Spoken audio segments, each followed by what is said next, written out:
வாழ்க வளமுடன் ஐயா. முதல்ல நீங்கள் உங்கள் குருவை எப்போ சந்திச்சிங்க? ஏன்னா நிறைய பேர் சொல்லுவாங்க, ஒரு குருவை சந்திக்கும் போது ஒரு சீடனுக்கு சில விதமான உணர்வுகள் வரும் அப்படின்னு சொல்லி சொல்கிறாங்க. ஏன்னா அவர் தான் தன்னோட குரு அப்படிங்கிறத தன்னால் உணர்ந்துக்க முடியும் அப்படின்னு கூட சொல்லியிருக்காங்க.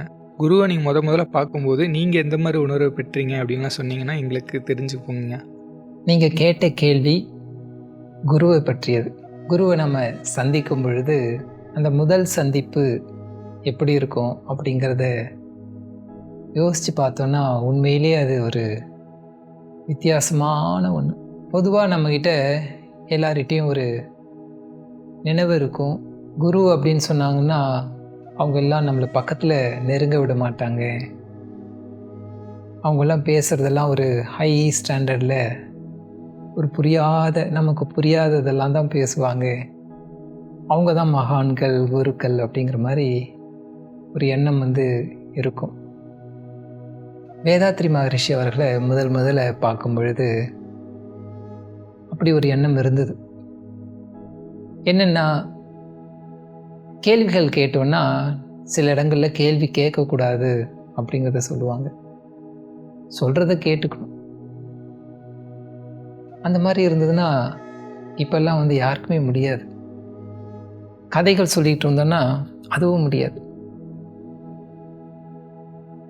அந்த வகையில் பார்த்தோன்னா வேதாத்ரி மகரிஷி முற்றிலுமாக ஒரு வித்தியாசமான ஒரு மகான். எந்த ஒரு கேள்வியையும் அனுமதிக்கிறாங்க. அதுதான் முதல்ல அவர்கிட்ட பார்க்கும் பொழுது நம்மை முழுசாக எது ஈர்த்தது அப்படிங்கிறத கேட்டோன்னா அதுதான்.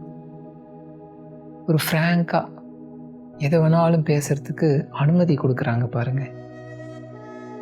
அதுலேயும் வித்தியாசப்படுத்தி பார்க்காம சரிசமமாக உட்காந்து பேசுகிற அளவுக்கு அந்த அளவுக்கு இடத்த கொடுக்கக்கூடியவர்.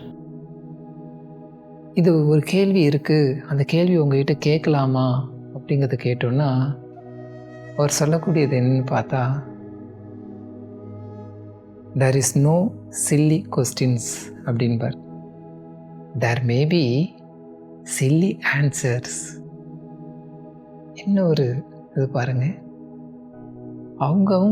அவங்கவுங்களுடைய அறிவுக்கு தகுந்தவாறு அவங்களுக்கு என்ன வேணுமோ அதை தான் கேட்குறாங்க.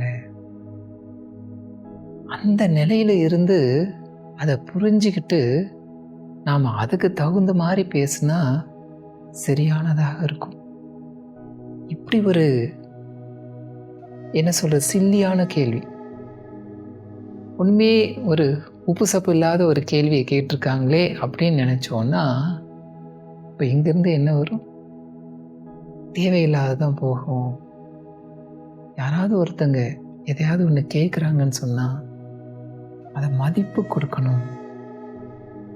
அந்த ஆன்மா கேட்குறத அதுக்கு வேண்டிய அந்த விஷயத்தை தன்னால் முடிஞ்ச வழியில் அதை கொடுக்கறது தான் அங்கேருந்து வந்திருக்கிற கேள்வி. அவர் சொன்ன வார்த்தையினுடைய அர்த்தம் அதுதான். அந்த விதத்தில் அவர் நடந்துக்கிட்டார். அந்த ஒன்று தான். அதுவும் அவருக்கு கொடுக்கக்கூடியது அந்த இது எப்படி இருக்குதுன்னு பார்த்தோன்னா ரொம்ப சயின்டிஃபிக்காக இருக்குது.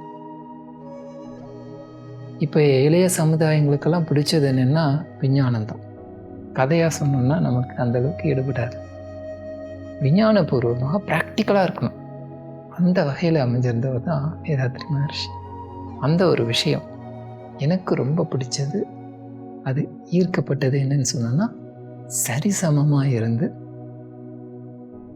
எந்த ஒன்றையும் பேசுவது இதுபோல் ஒன்று தான் அவர் பால் ரொம்ப ஒரு அந்த பிணைப்பை ஏற்படுத்திச்சு. அந்த பிணைப்பு தான் நம்மளுடைய வாழ்க்கையே மாற்றக்கூடிய ஒரு பிணைப்பாக அமையுது. எப்போ ஒரு சிஷ்யனானவர் தயாராகிறாங்களோ அப்போ குரு என்பவர் அவர்களுக்குள்ளாக வேலை செய்ய ஆரம்பிச்சிடுறாங்க. குரு நம்ம எடுத்துக்கிட்டோன்னா ஏதோ ஒரு உயர்ந்த ஞானத்தை கொடுக்கறதுக்கு மட்டும்தான் அப்படிங்கிறதுக்குன்ட்டு இல்லை. வாழ்க்கை முறை நாம் கற்றுக்கிறதுக்கு நாம் என்னெல்லாம் நினைக்கிறோமோ அதெல்லாம் அடையணும்னு நினச்சோன்னா எல்லாருக்கும் ஆசை உண்டு தானே. அந்த ஆசையெல்லாம் அடையணும்னா அதுக்குன்னு ஒரு வழி இருக்கும், சரியான வழி, அவ்வளவுதான். ஆசை ஆசை தான். அதை எப்படி அடையணும், அதை அடையும் பொழுது என்னெல்லாம் அந்த தொந்தரவுகள் இடர்பாடுகள்லாம் இருக்கும்.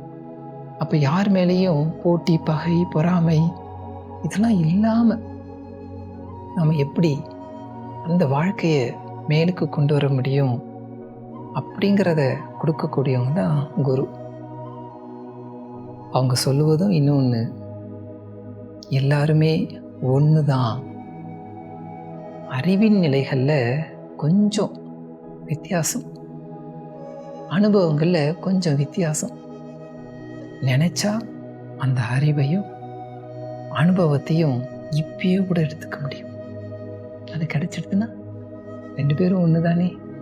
அதனால தான் எப்பொழுதுமே சரி சமமாக பார்ப்பாங்க. அதுதான் மனதை கவர்ந்தது குருவிடமிருந்து வேதாத்ரி மகரிஷிடம் முதல் சந்திப்பில் ஏற்பட்ட ஒரு அற்புதமான ஒரு கவர்ச்சின்னு சொல்லலாம். இன்னைக்கு கவர்ச்சின்னா எதையோ நினச்சிக்கிட்டு இருக்கோம். இதுதான் உண்மையான இறைவனுடைய ஒரு கவர்ச்சி, ஒரு பிணைப்பு.